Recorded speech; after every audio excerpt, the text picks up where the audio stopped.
Well, I mean, I guess they can choose to believe or disbelieve what I say. If they want to believe it, I can assure them, unfortunately, it and much more is going on in this town.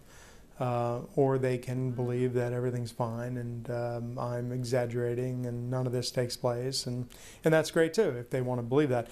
I wrote the book for those who would listen and do something about it, not necessarily at my behest, but at least do something about it because I believe that something has to be done about it. The system is out of control. I think a lot of the problems that we see in society, certainly in our government, are as a consequence of a dysfunctional system that I participated in as well, but still goes on. And so whether people believe that, I get a lot of, well, you're a felon, you're a criminal, you're this, you're that. Okay, I am. So what? I'm not telling you something that's untrue. If you think it's untrue, then just disregard it.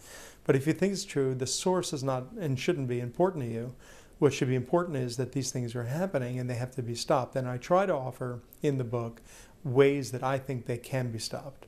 And these aren't easy ways. These aren't things that people who are in this town in Washington look at and go, yeah, we could pass that tomorrow. Of course they can't. It's going to be a lot of bone breaking to do this.